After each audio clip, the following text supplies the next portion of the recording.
Hello, my name is Simon Motture. I'm a senior systems engineer with Nutanix, and I'm coming to you from my home office in Southern Maryland. And today, what I'd like to do is take you through a demonstration of one of our products that we call Nutanix ERA.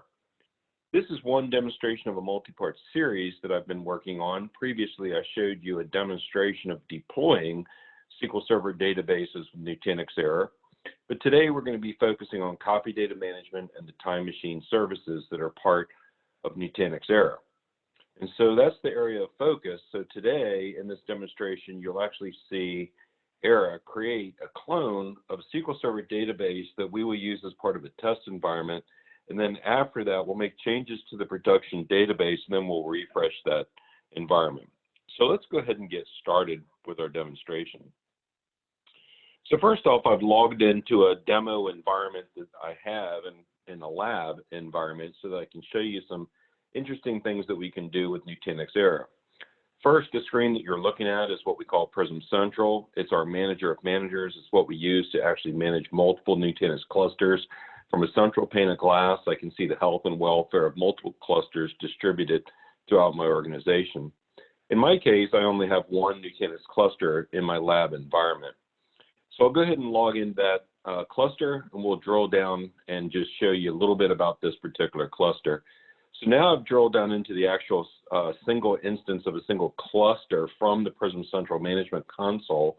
And I can see things like cluster-wide resources such as CPU utilization, memory utilization, IOPS bandwidth, latency. I can see the hypervisor that's running. In this case, we happen to be running with the hypervisor that comes with Nutanix at no additional charge. This is the hypervisor that we call a cropless hypervisor, or AHV for short. Now, Nutanix does support all enterprise-level hypervisors on the market. We certainly do support vSphere from VMware, and we support Hyper-V from Microsoft.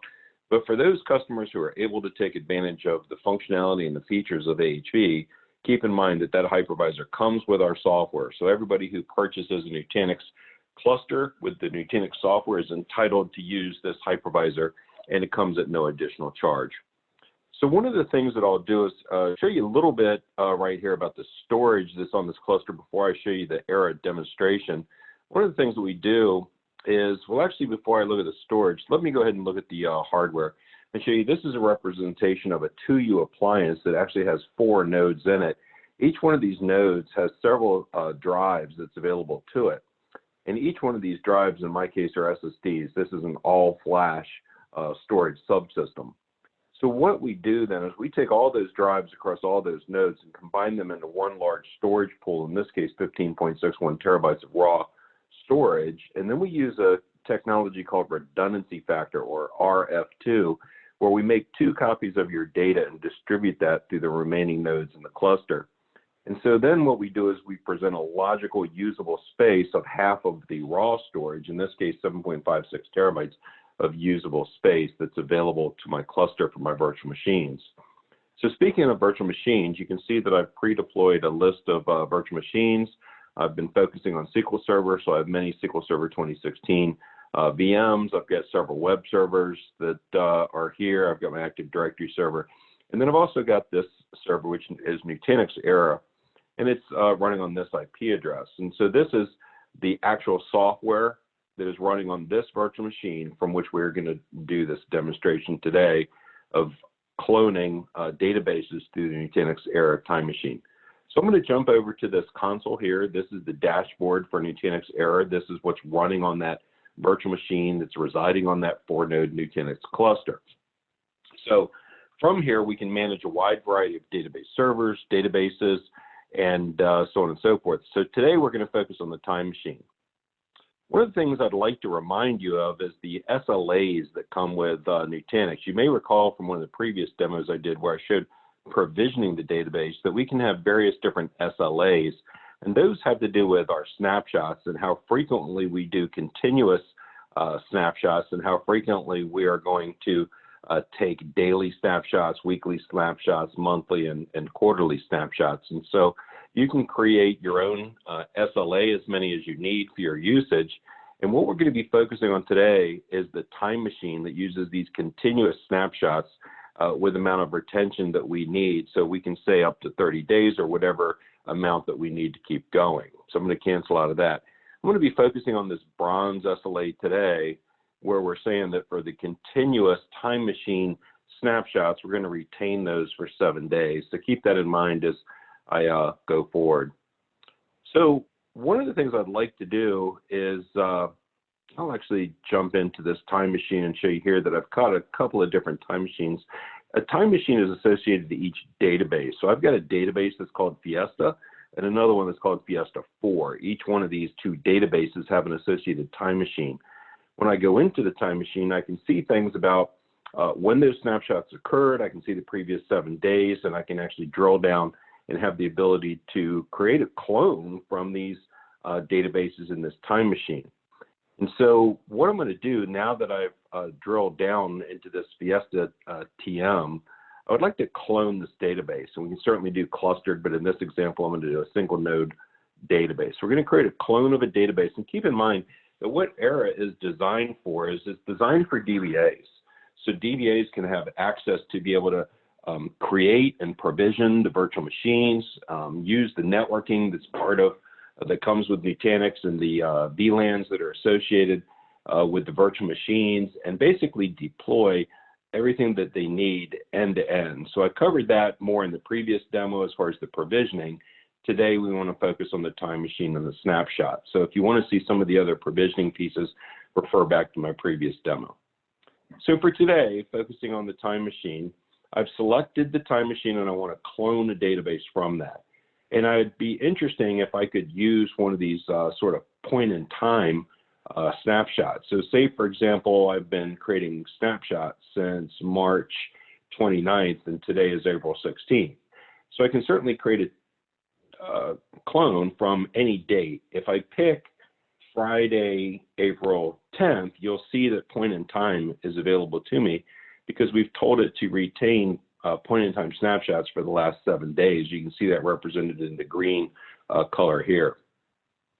And then what I can do is drill down. As you can see, I have the ability to pick and choose any time of the day, any minute, even any second. So I can literally choose down to the granularity of a second of this database's transactions of where I want to create a clone from for a wide variety of reasons.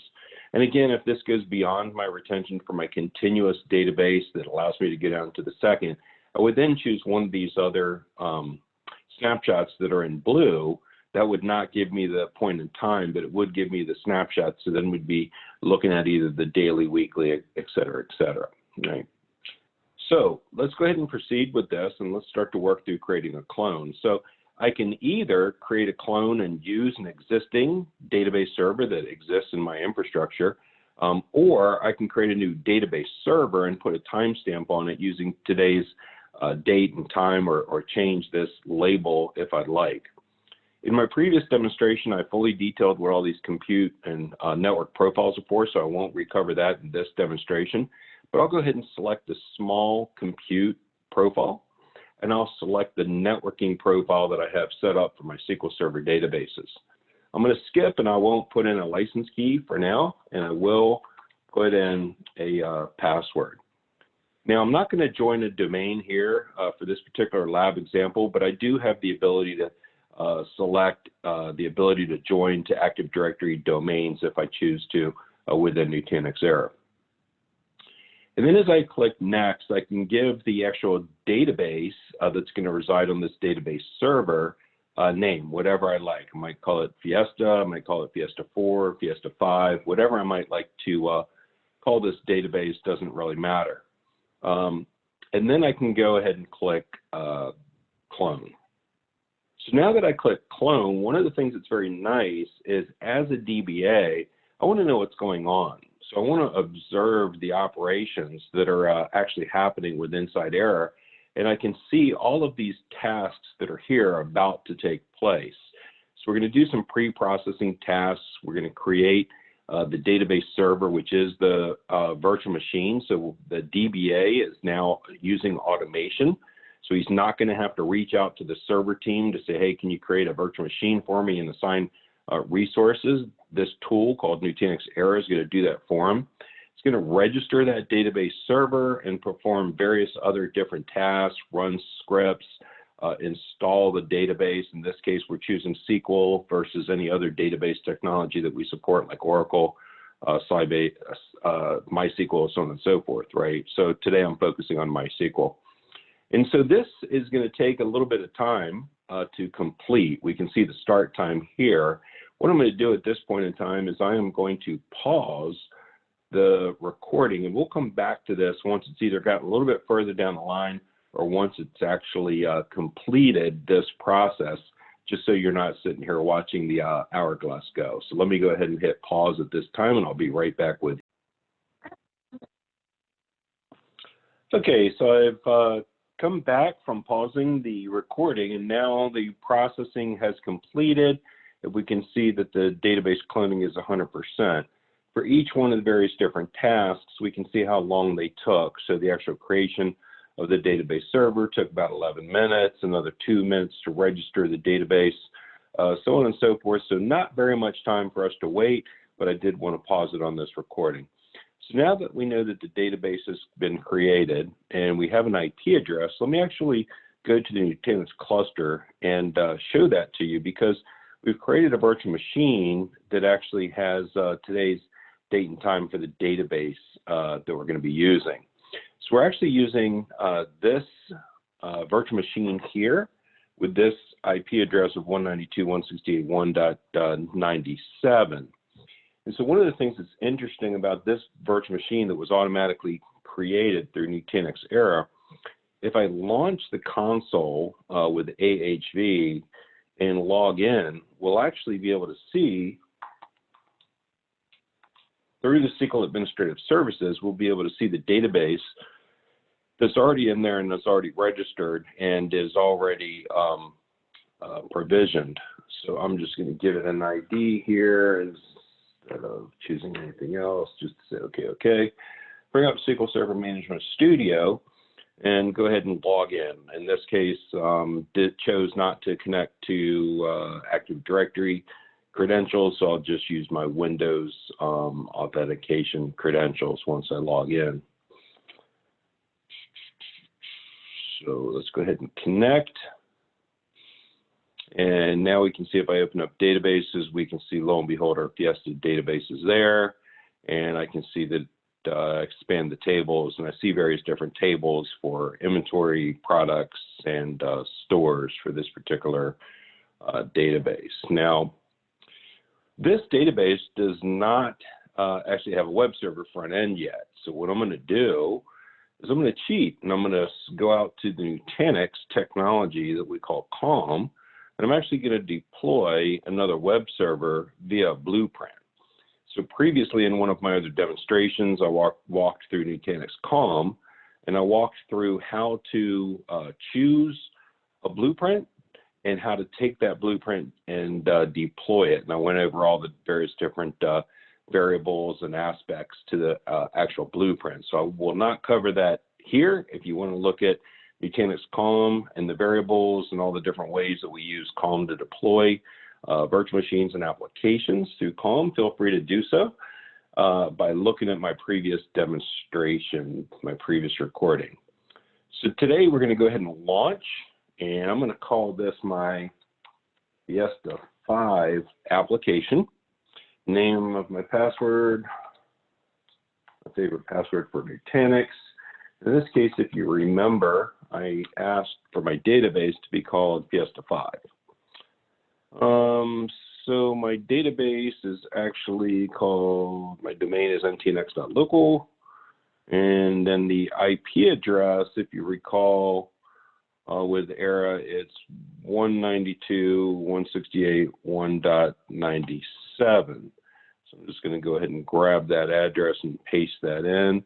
This is the address that the virtual machine is running that has that Fiesta 5 database on it. So what we are doing here is we are running a blueprint that is going to deploy yet another virtual machine. In this case, it's going to be a Linux-based front-end web server that's going to connect to that database Fiesta 5. So again, if you've seen my previous demonstrations, you've seen how Calm is used to deploy applications, and you know that this will take a few minutes as well. So again, I'm going to go ahead and pause the recording, and we'll come back once this particular section has completed. Okay, so we're back again, and we can see that Nutanix Calm has finished deploying the blueprint, and the application is now running. All of the tasks that were required to create the web server have been created. We can see the start time of which I created this, and we can see the end time for the success, so on and so forth, so we can see how long each one of these tasks took to complete. Now, if I drill down into the Nutanix cluster, I can actually see this virtual machine that was just deployed that begins with Node React, has today's date and time, and this IP address of 192.168.1.217. Now, remember, this one is actually running our web server. So if I actually take that address, 192.168.1.217, bring up a new browser tab,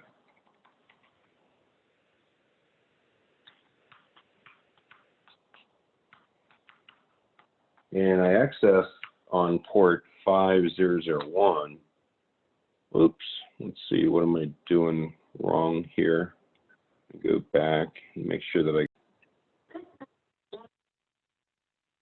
think I just typed something in wrong here. So if I go to this address, 192.161.217 on port 5001, what we'll find is we actually get to the actual application, and we can go in and look at the inventory and so on and so forth.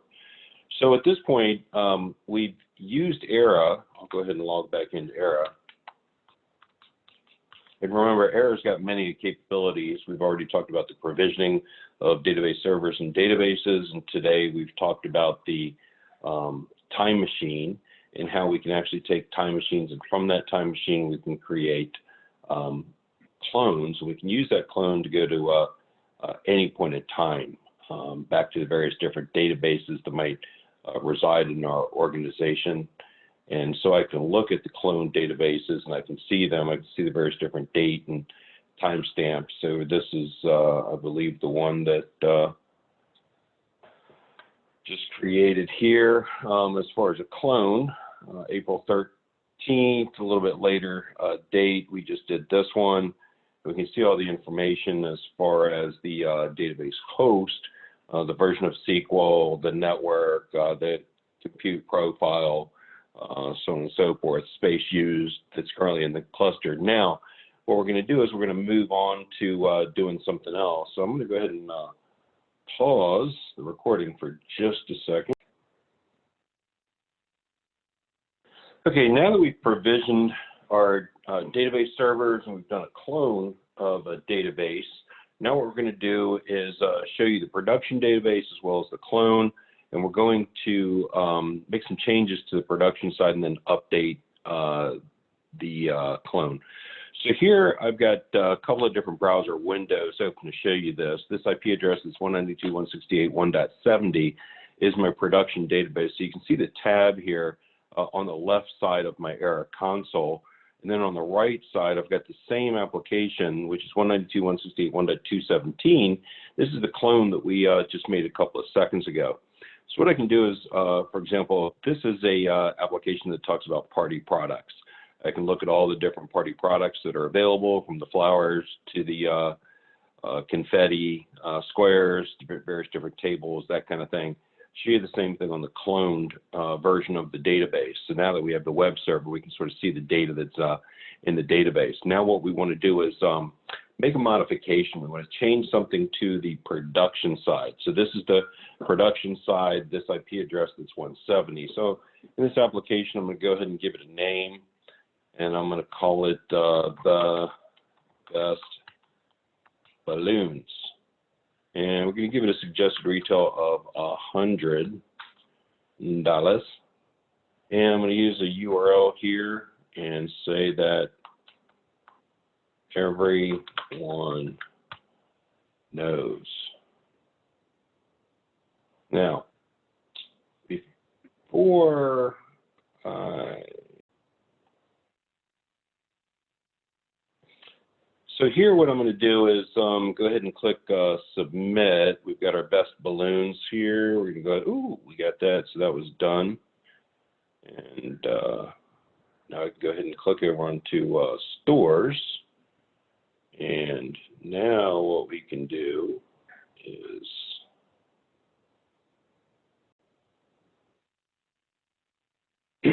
so now what I'm going to do is go to, in this application, the store area here at the top, sort of at the menu area, stores. And I can see that we've got various different stores. And what I can do is pick any one of these stores and view them.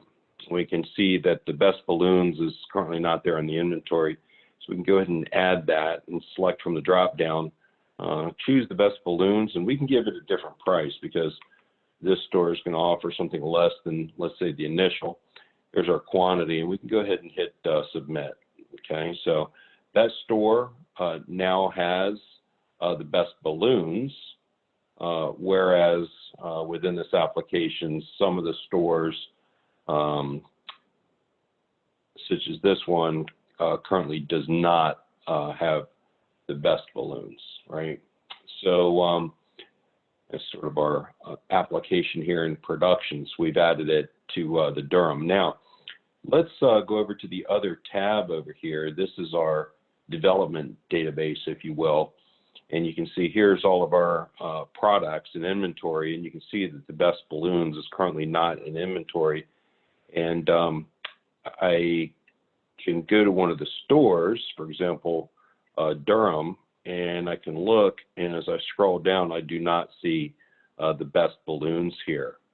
So it's just simply not available.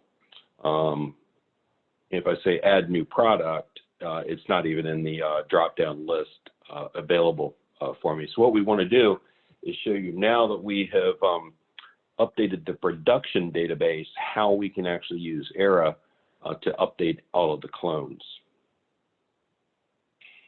in the environment using the Nutanix ERA technology. Okay, so I'm opening the ERA main dashboard console, and to do this, I'm going to go to the time machines that we have, and I've got various different time machines. So I do need to know which time machine. I'm going to go to the production time machine that I have here for Fiesta 1. Now, one of the things that I will want to do is do a log catch-up here, and I want to say yes. So you have a variety of different actions that you can take. And you can go ahead and monitor, you can go ahead and monitor the behavior of the log catch-up here. And this should take just a few minutes. But once the log catch-up is done, that obviously allows the data that's been written to the database to be written to disk. And then what we want to do is be able to catch that up and then refresh the second database. So I'm going to put the recording on hold one more time until this completes, but it should just take a minute or two to complete. Okay, so it's only been a few minutes, and we can see that this task was completed successfully, and the log catch-up has completed, and I can see the different tasks here, time events for the production database to be able to do the log catch-up. Now what I'd like to go ahead and do is look at within ERA databases and clones. And I'd like to take a look at the database that we have here. This is the clone that we created previously just a few minutes ago. And what we're going to do is we're going to go ahead and refresh this one. Now, I have the ability to take the latest and greatest point in time, or I can just take it back to any snapshot. The default is it's going to look at the latest and greatest point in time. So I should be able to just hit refresh here. And again, once I'm refreshing the clone, I should also be able to go to operations and monitor the behavior here. Again, this is starting. It's about 5%. This could take up to 4 or 5 minutes. So again, I'm going to go ahead and pause the recording, and we'll come back once this task is completed. Okay, so I'm back again, and I can see that the refresh of the clones has completed 100% successfully. And I can see all the various different tasks below, from the pre-processing to everything that needed to happen to restore the data from the production database to the clone, and how long each one of these various different tasks took to complete. So now, if we take a look and remember that within this store, we had, whoops, if I go backwards here, within this store we had various different products, and I want to show you those. And we had the best balloons here that we went ahead and added. That was what we added to the production database. So now if I come back to the dev test database, if you will, on this other IP address, and select products and scroll down, we should see, yep, there is our best balloon. So it's been added to the inventory. And of course, if I go to stores, we select a different one. Other than this, hit view, maybe add a new store product, and we should see, there it is inside the drop-down list as far as the applications go. So this really concludes the demonstration of using Nutanix ERA to do cloning using the time machine with Nutanix ERA. So with that, again, I want to thank you very much for your time, and I want to just briefly recap what you saw today. So, you know, copy data management or database cloning, it's considered a critical day two database operation. And multiple teams, including developers and folks from QA, analysts, and others requesting non-production instances often. And as we previously discussed, all of these clones, they can lead to a tremendous amount of storage capacity utilization. And this is even made worse by constant need for these instances to be updated with up-to-date production data. And so hopefully what you saw in the demonstration today, ERA provides time machines to simplify that cloning operation. The time machines capture and maintain snapshots and transactional logs of your source databases as defined in the schedule that we specify. For every source database that you register with ERA, a time machine is created for that source database. So you create clones and refresh clones either to a point in time by using those transactional logs or by using snapshots. So again, ERA makes it simple and efficient. And today you saw a demonstration of the time machine with copy data management. And I would like to thank you very much. Again, my name is Simon Motture. I'm a senior systems engineer with Nutanix. And hopefully you guys will tune in to one of the next presentations that we do. Thanks again, and I hope you enjoyed this presentation.